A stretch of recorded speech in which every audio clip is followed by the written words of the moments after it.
Hello everyone, ఈరోజు లంచ్లోకి ఏం curry prepare చేస్తున్నానో చూసేయండి. మొదటగా ఒక ప్యాన్ తీసుకొని జీలకర్ర, పల్లీలు, జీడిపప్పు దోరగా వేయించుకోవాలండి. కలర్ చేంజ్ అయినంత వరకు వేయించుకోవాలి. ఇప్పుడు అందులోకి చిన్న ముక్క అల్లం, చిన్న వెల్లుల్లి పాయలు కొంచెం వేసుకొని దోరగా ఫ్రై చేసుకొని ఒక పక్కన పెట్టేశాను. అవి చల్లగైనంత వరకు ఒక పక్కన పెట్టేశానండి. ఆ తర్వాత ఒక కళాయి తీసుకొని హీట్ ఎక్కిన తర్వాత ఆయిల్ వేసుకున్నాను. తర్వాత అందులోకి ఆనియన్స్, పచ్చిమిర్చి, కరివేపాకు వేసుకొని బాగా మిక్స్ చేసుకుని మూత పెట్టి బాగా మగ్గినంత వరకు ఉడికించుకున్నాను. ఉడికిన తర్వాత మన దగ్గర గ్రీన్ పీస్ ఉంటే గ్రీన్ పీస్ వేసుకున్నానండి. గ్రీన్ పీస్ వేసుకొని బాగా మిక్స్ చేసుకుంటున్నాను. బాగా మిక్స్ చేసుకొని మూత పెట్టి ఒక 5 మినిట్స్ పాటు మీడియం ఫ్లేమ్లో పెట్టేసి ఉడికించుకున్నాను.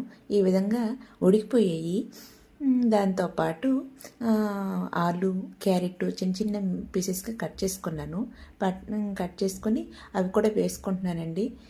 వేసుకొని బాగా మిక్స్ చేసుకోవాలి. మిక్స్ చేసుకొని ఒక 5 మినిట్స్ పాటు ఇవి కూడా బాగా మగ్గినంత వరకు ఉడికించుకున్నాను. ఈ లోపల పన్నీర్ని చిన్న చిన్న క్యూబ్స్లా కట్ చేసుకున్నాను కదా, అవి కూడా వేసేసానండి. ఈలోపు మగ్గిపోయిన తర్వాత పన్నీర్ వేసుకోవాలి. వేసుకుని బాగా మిక్స్ చేసుకున్నాను. మిక్స్ అయిపోయిన తర్వాత ఇప్పుడు అందులోకి ఉప్పు, కారం, పసుపు, ధనియాల పౌడర్ వేసుకుని బాగా మిక్స్ చేసుకున్నాను. మిక్స్ అయిపోయిన తర్వాత ఈ విధంగా ఫ్రైగా ప్రిపేర్ చేశాను. ఒక్క 2 మినిట్స్ పాటు బాగా ఫ్రై చేశానండి. ఫ్రై అయిపోయిన తర్వాత ఇప్పుడు ఇందులోకి సరిపడినంత, అంటే ఇవి మునిగినంత వరకు వాటర్ యాడ్ చేశాను. ఇప్పుడు దీన్ని గ్రేవీ కర్రీగా ప్రిపేర్ చేస్తున్నాను.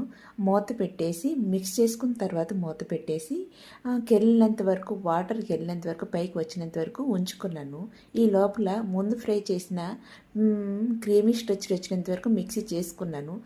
దాన్ని కెళ్ళిన తర్వాత ఇందులో వాటర్ కెళ్ళిన తర్వాత పేస్ట్ని ఇందులోకి యాడ్ చేసేసానండి. యాడ్ చేసి మిక్స్ చేసుకున్నాను. ఫ్లేవర్ అయితే మాత్రం పల్లీలు, జీడిపప్పు ఫ్లేవర్ అయితే మాత్రం చాలా బాగా వస్తుంది.